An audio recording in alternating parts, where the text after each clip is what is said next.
Part 3 of our webinar on freedom considers how we fail at freedom or misuse it.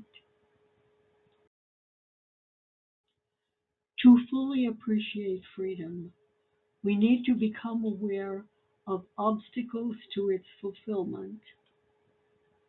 Some of these are ignorance, inadvertence, duress, inordinate attachments, misconceptions, habit, and fear. Ignorance is the first obstacle. Even in civil life, ignorance of an ordinance is never an excuse, since we have an obligation to be informed.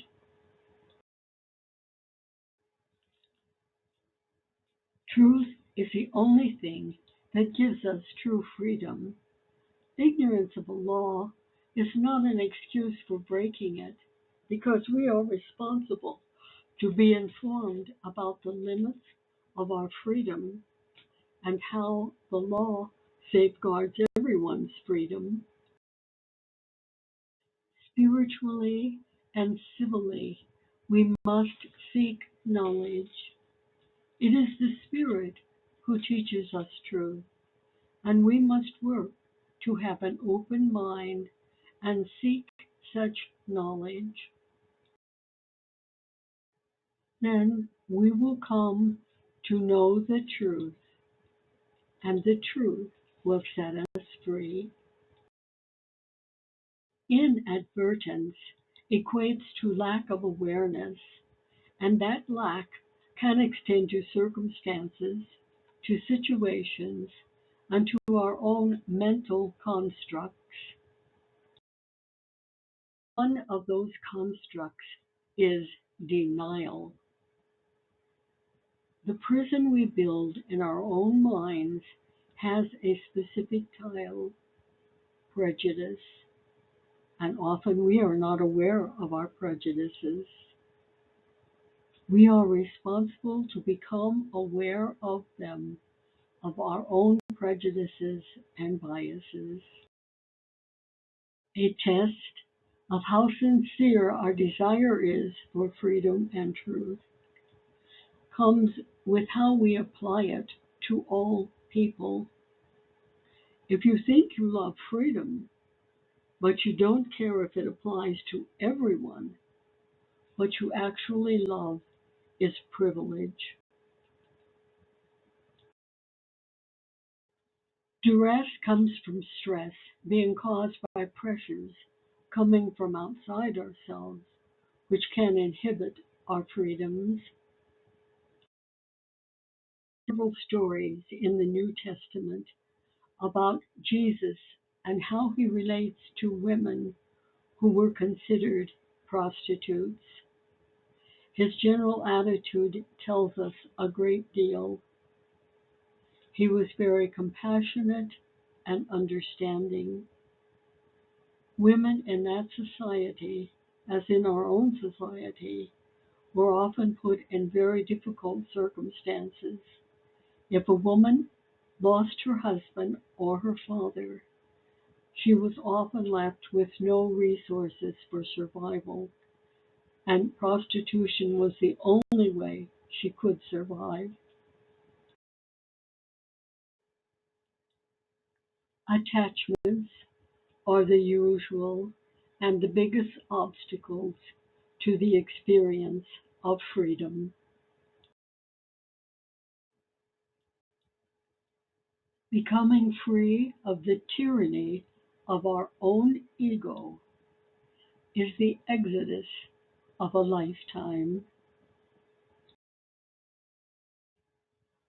We can actually become so obsessed with concerns that our rights are being neglected that the obsession itself is a far greater prison than whatever violation we consider we have suffered.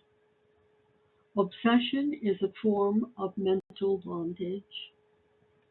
When we are obsessed by anything, Even freedom itself, we are not free. The next obstacle is misconceptions. To be free is to be in perfect harmony with God, with self, with all of creation. The first misconception that we can have, which destroys that harmony, is that freedom is some kind of entitlement, that because I have a right to this or that, I am entitled to do whatever I wish to maintain it, to secure it, to protect it, and to push it despite others.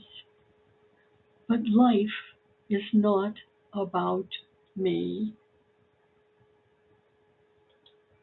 Rather, I am about life.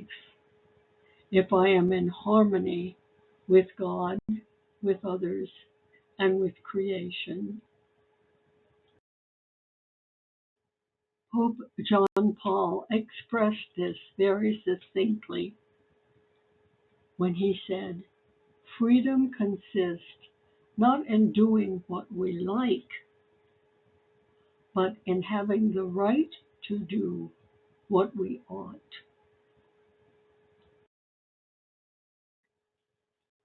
There are two misconceptions which have currently taken hold in our culture.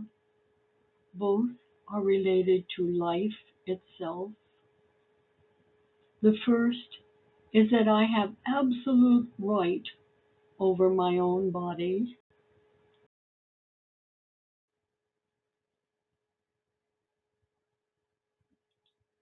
Every creation belongs to the one who created it. My body is God's creation. God is the only one who has absolute rights over it. It is God who creates life at the instant of conception, collaborating with the man and the woman, or the male and female. My body and my life belong to God first of all, because without that spark of life, the body would not even be alive. Secondly, I do not have the right to take any life, my own or that of an unborn child. If both lives are threatened and the child cannot exist outside of the womb, then at least the life of the mother must be saved. If there is a chance that both can be saved, both must be saved. The next obstacle or misuse of freedom comes with habits.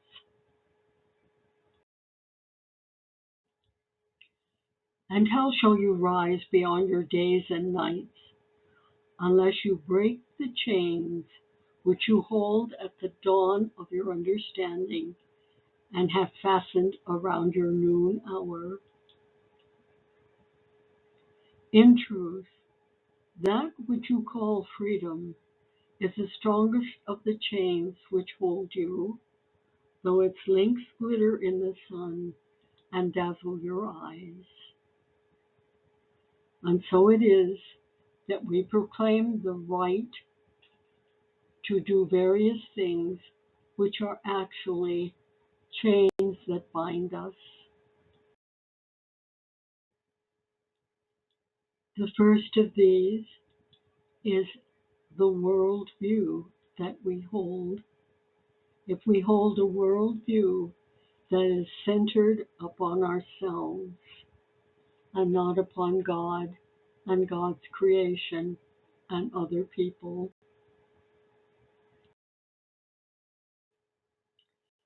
The next habit is that of group think.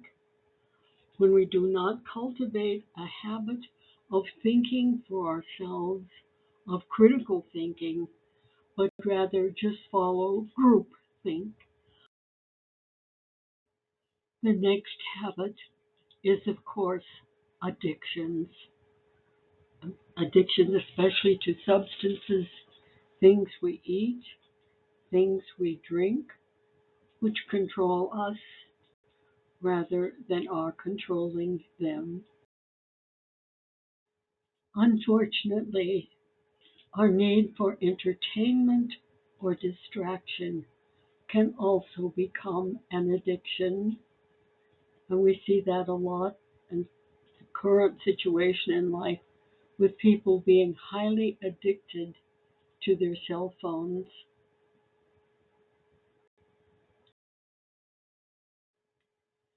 Fear is the strongest emotion that inhibits freedom. We fear for our safety, for our possessions, for our comfort, and those fears lead us to deny truths that set us free. Peter, outside in the courtyard, warming himself and watching what was happening to Jesus, felt fear for his own life when he suddenly denied Jesus. Freedom means cherishing and defending God given rights. It also means being uninhibited spiritually, emotionally, and intellectually, so that I am not controlled by the notion of rights and I do not use them to deny God's rights. And now we have come to the bottom line. Dogs are entitled to be dogs, but to be in close relationship with us and serve the common good, they must be able to accept a formation that overcomes some basic instincts. Will formation overcome raw instinct? Sometimes the thing we want to do is really a demanding master, which robs us of freedom. The big question is, am I mastered by what I consider to be my rights, or is Christ my master? I have the right to do anything, but I will not be mastered by anything, as Paul says. And to close, let's use a beautiful quote from a wonderful freedom fighter. I would like to be remembered as a person who wanted to be free, so other people would also be free. Rosa Parks.